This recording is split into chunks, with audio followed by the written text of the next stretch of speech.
वाहिगुरु जी का खालसा वाहिगुरु जी की फतेह। एक राजा की ज़िंदगी जीते जीते फ़कीर बन गया। जब फ़कीर बन गया तो किसी ने उससे पूछा कि तुम फ़कीर क्यों बने। राजा ने अपनी आप बीती सुनाई। उसने कहा, एक दिन मैं नदी किनारे जा रहा था तो मैंने एक छोटे से बच्चे को देखा। वह मिट्टी के साथ खेल रहा था। मैंने बच्चे से पूछा, तुम इस मिट्टी के साथ क्यों खेल रहे हो? इससे तुम्हारे हाथों में गंदगी लगेगी और यह मिट्टी भी अच्छी नहीं है। उस बच्चे ने कहा, मैं मिट्टी से पैदा हुआ हूँ और मैंने यही सुना है कि मैंने मिट्टी में जाकर मिल जाना है। तो फिर मैं मिट्टी के साथ क्यों ना खेलूँ? यही मेरा खिलौना है। राजा ने कहा, नहीं नहीं, तुम मेरे साथ मेरे राज में आओ। जो कुछ भी तुम्हें चाहिए वह मैं तुम्हें दूंगा। बढ़िया बढ़िया खिलौने, रहने की अच्छी जगह, ताकि तुम आराम से अपनी ज़िंदगी गुजार सको और अच्छी अच्छी चीज़ों के साथ खेल सको। बच्चे ने कहा, मैं आपके साथ जाने को तैयार हूँ, लेकिन मेरी थोड़ी सी शर्तें हैं। राजा ने पूछा, तुम्हारी क्या शर्तें हैं? तो बच्चे ने कहा, पहली शर्त यह है कि जब मैं सोऊं तो तुम मेरी रखवाली करना। देखना मुझ पर कोई आँच ना आए। देखना मेरे साथ कोई गड़बड़ ना हो। जब मुझे खाना खाना हो तो तुम खाए बगैर यह देखना कि मैं खाना खा पाऊँ, मेरा पेट भरा रहे। जो कपड़े मुझे पहनने को चाहिए, तुम अपने कपड़े पहने बगैर निश्चित करना कि मैं कपड़े पहना करूं। और मैं जहां भी जाऊं तुम मेरे साथ रहना, तुम मेरे अंग संग रहना। राजा ने कहा, यह तो नामुमकिन है, यह संभव नहीं हो सकता। मेरे ऊपर तो बड़ी जिम्मेदारियां हैं, यह सब मैं नहीं कर सकता। तो बच्चे ने कहा, मैं तुम्हारे साथ जाने को तैयार नहीं। उसने कहा, जो मेरा मालिक है वह यह सब मुझे देता है। राजा ने पूछा, तुम्हारा मालिक कौन है जो तुम्हारे लिए यह सब करता है? बच्चे ने कहा, हाँ, वह मेरे लिए सब करता है। जब मैं सोता हूँ मेरी रखवाली करता है। आप खाए बगैर मुझे खाना देता है। आप कुछ पहने बगैर मुझे कपड़े देता है। और मैं जहाँ भी रहता हूँ हर समय मेरे साथ रहता है। राजा ने कहा, ऐसे मालिक से तो मुझे भी मिलवाओ, मैं भी उससे मिलना चाहता हूँ। उस बच्चे ने कहा, आप यहाँ से 1 मील दूर जाओ। वहाँ पेड़ के नीचे एक संत जी बैठे हैं, वे आपको मेरे मालिक से मिला देंगे। राजा संत जी के पास गया। जब उनके दर्शन किए, उनसे बातचीत की, तो राजा उस दिन के बाद से अपने राज की ओर नहीं गया और फ़कीर बन गया। यह जानना कि हमारा मालिक कौन है आम इंसान के बस की बात नहीं। जब कोई पूर्ण महापुरुष अपनी दया मेहर करते हैं तो यह हमारी समझ में आ जाता है कि हमारा असली मालिक कौन है। पिता परमेश्वर हर समय हमारा ध्यान कर रहे हैं, चाहे हम सोए हुए हों या जागे हुए हों। वे ख्याल कर रहे हैं कि हमें कोई तकलीफ़ ना हो, हमारे साथ सब कुछ ठीक ठाक हो। चाहे वे खुद खाएं ना खाएं, हमें हर समय खाने की चीज़ें मिलती रहती हैं। चाहे वे कपड़े पहने ना पहने, पर वे हम सब के लिए कपड़े ज़रूर तैयार रखते हैं। और हर समय, हर पल, हर जगह जहाँ भी हम हैं वो हमारे संग अंग संग रहते हैं। अगर हम जान लें कि हम प्रभु के अंश हैं, उनका हिस्सा हैं, उनका अपना रूप हैं, तो फिर हम अपनी मंजिल की ओर बढ़ पाएंगे। महापुरुष हमें यही समझाते हैं कि हम इस माया की दुनिया की जाल में ना फंसें। तुलसी साहब भी यही फरमाते हैं कि दिल का हुजरा साफ कर जाना के आने के लिए, ध्यान गैरों का उठा उसकी बिठाने के लिए। भाई, दिल तो हमारा दुनिया के पदार्थों और शक्लों के लिए भटकता है, मिलना हम मालिक से चाहते हैं। ये दोनों बातें कैसे हो सकती हैं?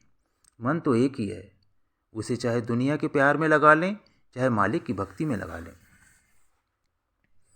बुल्ले शाह जी की ज़िंदगी का एक वाक़या आता है। एक बार वे बाजार से जा रहे थे। वहाँ बड़ी भीड़ थी। उन्हें लगा, यहाँ इतने सारे लोग हैं, ये तो प्रभु के बारे में जानते ही नहीं, सब लोग अपनी मौज में लगे हैं। सामने सुनार की दुकान थी। उन्हें लगा, किसी तरीके से इन लोगों को समझ में आना चाहिए कि वे प्रभु की ही संतान हैं। उन्होंने सुनार से कहा, मुझे अल्लाह के लिए अंगूठी चाहिए। सुनार ने कहा, मैं अल्लाह के लिए अंगूठी तो बना दूंगा, पर आकार क्या बनाऊं? उन्होंने कहा, अल्लाह की उंगली का आकार बना दो। उसने कहा, अल्लाह की उंगली कहाँ पर है? उन्होंने अपनी उंगली दिखाई और कहा, इस उंगली की अंगूठी बना दो। तो उसने कहा, पागल, तू कोई अल्लाह है?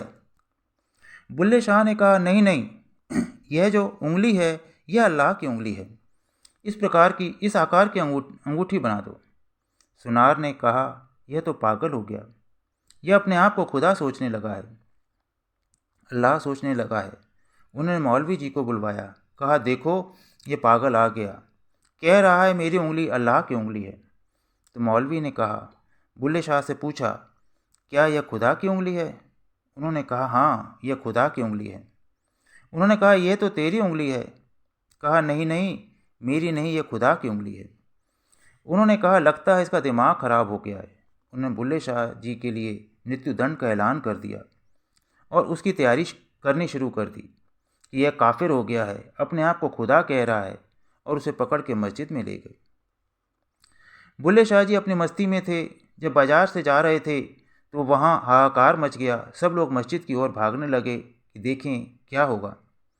थोड़ी देर में वहाँ बहुत भीड़ इकट्ठी हो गई। जब मस्ती में से थोड़ा बाहर निकले तो उन्होंने देखा कि वो मस्जिद के अंदर हैं।